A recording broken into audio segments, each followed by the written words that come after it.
Good morning everyone, and welcome to the next video in this worked exam answer series. Today I am taking a look at an AQA A-level electrochemical cells question. As always, I will annotate the questions with all of the pieces of information we're going to need, and then I will talk through exactly how I've worked out the answers for each of the questions. Now this is quite tricky. There's a lot of annotations I need to do all on those same half equations at the top, so I am going to use different colours for each question to hopefully make that clear. But as always, if there's anything that isn't clear and you have questions, please do hit me up via email, leaving a comment on this video, or through any of my social media platforms. Okay, I'll get highlighting and I'll be back in a moment. Okay, so I've done my annotations and we can see that we've got different colours for different questions. So the sort of light turquoisey colour, the orange, the sort of purpley grey, they're all going to be needed for parts B, D and E. We don't need one of the equations for part C. And in part A, which I've done in red, we're just identifying a reducing agent from the table. So that's where we're going to start. Now I've highlighted the word reducing agent and I've written underneath that a reducing agent is itself oxidized.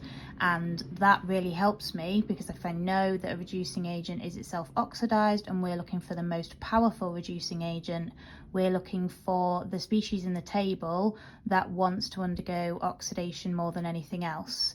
And species that want to be oxidized are represented by the most negative E0 values. However, none of ours are actually negative. So in this case, it would be the least positive standard electropotential value. So the equation with the least positive standard electropotential value is that one at plus 0.68. So this is the half equation that we're looking at, and we want the species that will be oxidized, and something that is oxidized loses electrons, so it will be the H2O2, because that will then lose electrons to form oxygen and H+ ions. So the answer to part A, H2O2.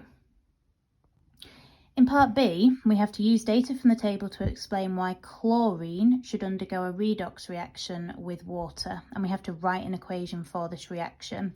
Now, these equations are very similar to each other. A few of them contain chlorine, a few of them contain water. So what we need to do is work out which half equations we can actually use to get a reaction between the chlorine and the water. So chlorine appears here, but that is reacting with water already. So they would actually be undergoing the same process, which in this case would be oxidation of the chlorine. So we want to find chlorine and water in two separate equations, and chlorine can be found here, and water can be found in two different places, there and there. So how have I known that I want to use the bottom equation where the water is on the right hand side? Well, if I have a look at the standard electropotential values, if the chlorine appears on the left of the equation, it wants to be reduced.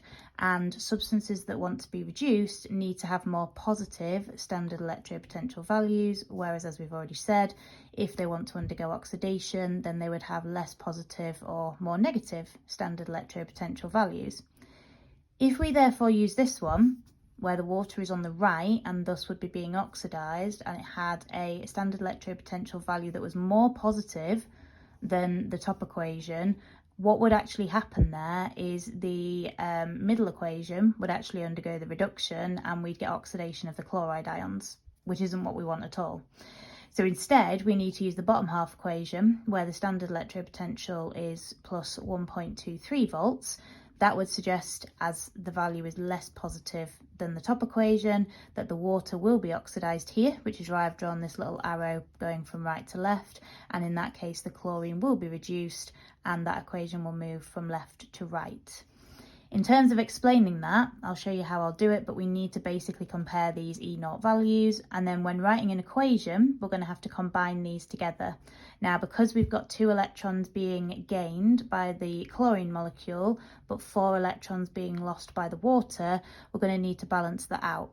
Now, we could half this bottom equation, or what I would prefer to do personally is double up the top equation, because the electrons need to cancel. And again, I'll combine that together and show you what I get.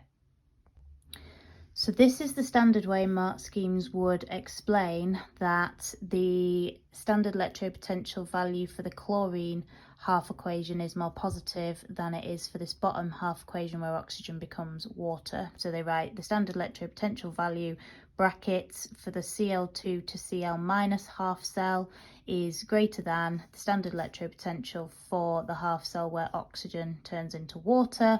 And you can work out the EMF. So if we did right minus left, we would have 1.36 take away 1.23, and that would give us a positive EMF of 0.13 volts, which proves that that is feasible because positive EMF values show reactions are feasible.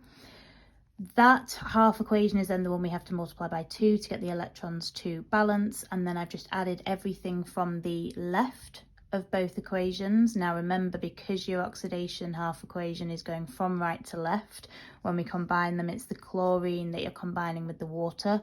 And again, if you want to write this equation the other way around to represent oxidation first, by all means do. And then we've got everything that appears on the right, so the Cl minus, the O2 and the 4H plus. Now we could simplify that down to 1 and 1 and 2 and 2 and a half, but multiples should always be accepted, and I think that is the most straightforward way of working that out. Now we're asked to suggest in part C one reason why this redox reaction between chlorine and water does not normally occur in the absence of light. Now I've highlighted or gone round the word suggest. Suggest questions are notoriously tricky because either you are trying to use logic and sort of your wider knowledge to give your best guess, or you are making synoptic links between other topics. Now, when we've met reactions of chlorine before in the halogenoalkanes/alkanes topic, thinking about free radical substitution, we need UV light in that reaction to break the bond between the chlorine atoms within the molecule. And that's the exact thing that they're expecting you to appreciate here, that the light, be it normal light, UV light, will help to break the chlorine-chlorine bond, split that molecule up, and that will give us the activation energy that we need to get that reaction occurring. So I would say that the chlorine-chlorine bond can be broken with the light, but it cannot be broken without the light. And I'll do that now, and then we'll move on to parts D and E. Okay, part D. Use the appropriate half equation from the table to explain, in terms of oxidation states, what happens to hydrogen peroxide when it is reduced. So the first thing we need to do is find where hydrogen peroxide appears on the left-hand side of the half equation. So it appears in 2 equations, one on the left and one on the right. We need where it is on the left because then it's going to gain these electrons and be reduced. So that's the half equation that I've then rewritten out here. And then what I've done is I've added the oxidation states of the different elements within either the ions or the compounds above the retrospective components. Now, one of the things we need to remember, whilst oxygen is normally -2, the exception to that rule is when oxygen is part of a peroxide, as it is here in hydrogen peroxide, where the oxygen is then -1. Now, how does that help us to show that something within the hydrogen peroxide is reduced? Well, the oxygen changes its oxidation state. It is -1 in hydrogen peroxide and -2 in the water product that is formed.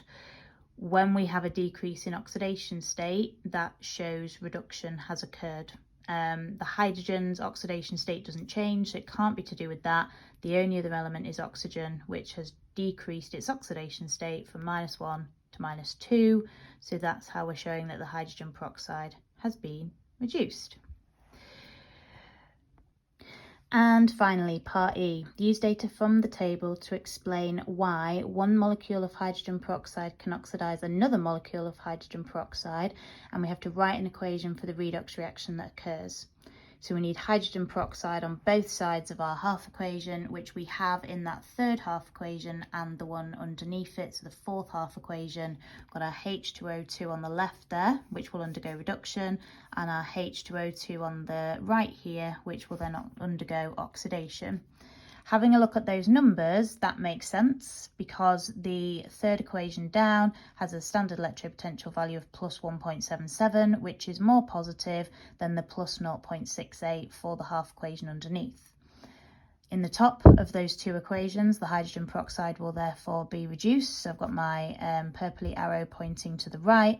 And in the bottom of those two half equations, because that's less positive, the hydrogen peroxide there is going to undergo oxidation. So again, that reaction is occurring in the reverse direction. Joining these half equations together, the electrons are going to cancel out, and we will also find that some other things are going to cancel out as well, and certain things can be gathered together. So I will write down the various steps that I would go through to get to my final answer for what that redox reaction will be. So, explaining why we can have one molecule of hydrogen peroxide oxidizing another, like we did in part B, we've got the standard electropotential for the H2O2 to H2O half equation, which is the plus 1.77, is greater than the standard electropotential of the half equation where the oxygen becomes water. The oxygen becomes hydrogen peroxide, which is plus 0.68. So exactly the same process there. We don't now need to multiply up either of the equations, and when we add them together, not writing the electrons because they cancel, we've got the H2O2 and the 2H plus from the middle equation in the table. Then we've got the H2O2 from the fourth equation down in the table. And then on the right hand side, we've got the 2H2O from the third equation, the 2H plus and the O2 from the fourth equation. Remembering the fourth equation has been reversed because that's where oxidation is happening. In addition to the electrons, which we know have already cancelled because they have to, the 2H pluses are also going to cancel, and here we can collate the H2O2s to give us our final answer, which is 2H2O2 makes 2 waters and oxygen. Hopefully I've managed to make that a little bit clearer, but as I said, if anyone has any questions, please do not hesitate to get in touch because I'm always more than happy to help. Thanks guys.